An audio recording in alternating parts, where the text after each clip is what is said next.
Welcome to Linda Liu IP course. I'm Eric. I'm a patent attorney from the Department of Electronics.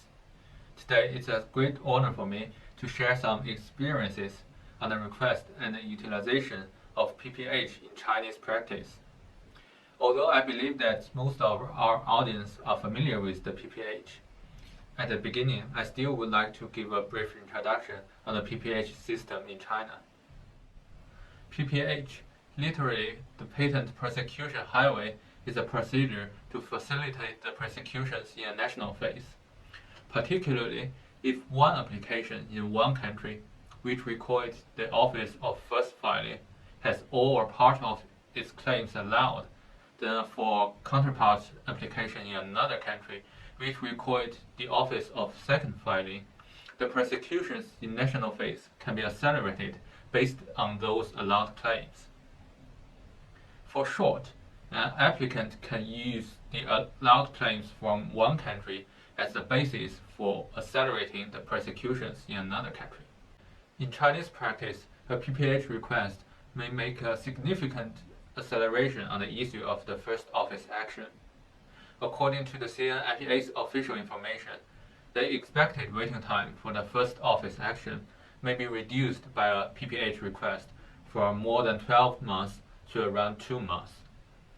Technically, in Chinese practice, the PPH request only accelerates the issue of the first office action.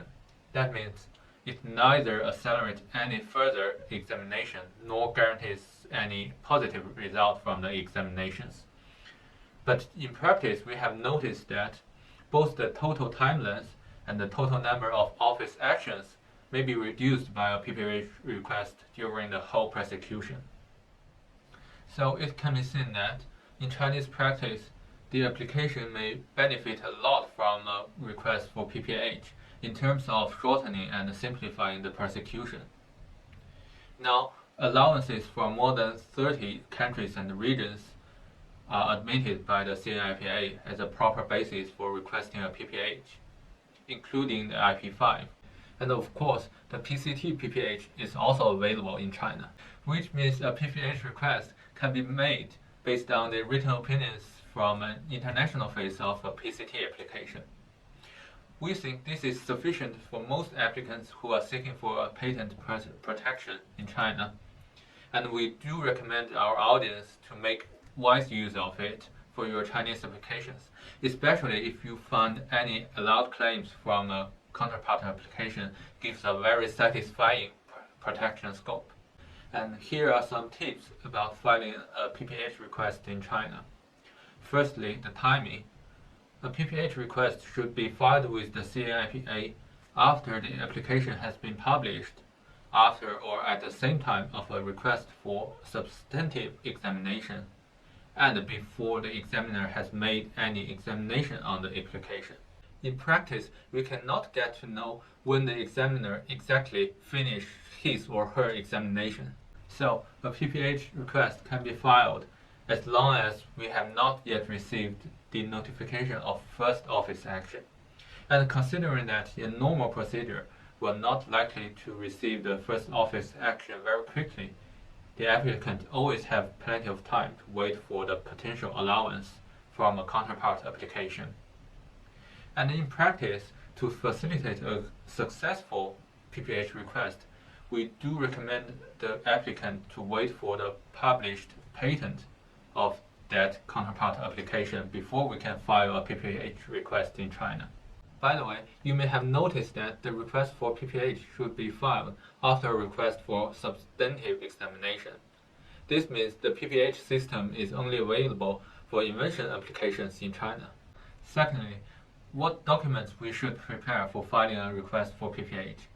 The CNIPA has a properly drafted request form for download on their website, clearly indicating the required documents to be filed for the PPH request, including the working result of an office of earlier examination, the allowed claims, and the cited references. In fact, in many cases, the applicant does not really have to prepare and file all the listed documents together with the request form. For example, if the working result and the allowed claims are from a US counterpart application, neither the working result, notice of allowance, for example, nor the allowed claims, or any translation of them, need to be provided by the applicant. They will be retrieved at the examiner's end from an international database like the patent scope. And what we need to do is just tick in the corresponding boxes in the request form. And similarly, although all the references cited by the Office of Earlier Examination are required, only the non-patent ones need to be provided by the applicant to the CNIPA. Generally speaking, if our PPH request is based on allowed claims from another major patent office, like the IP5, the burden for the applicant for preparing the required document will be quite limited. However, in Chinese practice, the requirement on the correspondences between the allowed claims and the Chinese claims for examination is relatively strict. Technically, the Chinese claims for examination need to satisfy one of the following three conditions, being exactly the same as the allowed claims, differing from the allowed claims only in dependencies, or compared with the allowed claims, the Chinese claims for examination have further restrictions from the original specification. Usually, this requests initiative amendments on the Chinese claims. Although we mentioned three options to make the Chinese claims suitable for PPH, in practice, in order to facilitate a successful PPH request and in order to save the time, we do suggest our applicants to have their Chinese claims amended exactly the same as the allowed claims, even though this may bring some formality issues, which we believe will be easily overcome at a later stage. The above is a brief introduction on the PPH system in Chinese practice. We hope this will be helpful for your Chinese applications. See you next time.